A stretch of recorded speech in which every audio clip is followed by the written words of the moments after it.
के अंदर कोई देश ऐसा है, कोई मत, मजहब, संप्रदाय ऐसा है जो ये कह सकता हो कि उनकी उत्पत्ति भी इतनी पुरानी हुई हो? किसी के पास इतिहास नहीं। बहुत कहेगा, कोई 1400 साल का कहेगा, कोई 2000 वर्ष का कहेगा, कोई 2700 का कहेगा, कोई 3000 वर्ष का कहेगा। इस धरती का और खासतौर पर भारत का एक ही धर्म है, वो सनातन धर्म है। यही भारत का राष्ट्रीय धर्म है। हमारा सौभाग्य है कि जब हम यहां की बात करते हैं, पूरी दुनिया के अंदर इस भूमि के प्रति लोगों के मन में अथाह आकर्षण है और लोग इस बात के प्रति उत्सुक रहते हैं। सचमुच प्रधानमंत्री जी जब बात विकास और विरासत की करते हैं तो विरासत यही जो आपके पास है, ये धरती कितना समृद्ध है।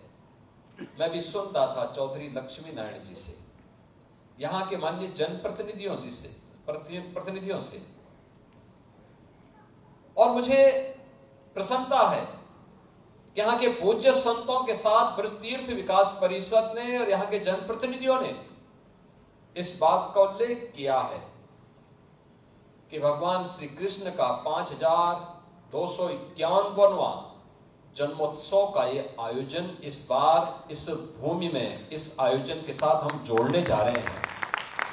आप सोचो, दुनिया के अंदर कोई देश ऐसा है, कोई मत, मजहब, संप्रदाय ऐसा है जो ये कह सकता हो कि उनकी उत्पत्ति भी इतनी पुरानी हुई हो?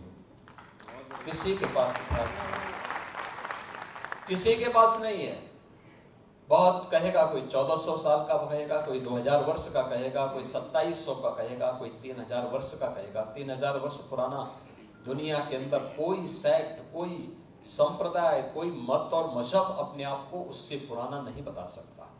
उससे पहले क्या था कुछ भी पता नहीं था। और इसीलिए हम कहते हैं इस धरती का और खासतौर पर भारत का एक ही धर्म है, वो सनातन धर्म है। यही भारत का राष्ट्रीय धर्म है। क्योंकि ये तो द्वापर की बात है। द्वापर के तत्काल बाद तो कलयुग आ गया। द्वापर के अंत में एक लंबे समय तक प्रभु की लीला का एहसास इस देशवासियों को प्राप्त हुआ था। उसकी कृपा दृष्टि इस देश पर पड़ी थी, सनातन धर्मावलंबियों पर पड़ी थी। पूरी दुनिया में केवल सनातन ही सनातन धर्मावलंबी थे। और वहां से यात्रा प्रारंभ होती है। कलयुग में हम इतने वर्ष आगे बढ़ चुके हैं। याद करिए, उससे पहले त्रेता रहा होगा, उससे पहले सतयुग रहा होगा। एक लंबा इतिहास, एक लंबी थाती विरासत हमारे पास, जिसको हमारे पूज्य संतों ने, इनकी विरासत ने संभाल करके रखा है। और आज भी अपने धार्मिक आयोजनों के माध्यम से, इस प्रकार के आयोजनों के माध्यम से, इस विरासत के संरक्षण के लिए, कथा वार्ता के माध्यम से, भोजपत्रों के माध्यम से, पांडुलिपियों के माध्यम से, गुरु शिष्य की परंपरा के माध्यम से उसके संरक्षण का काम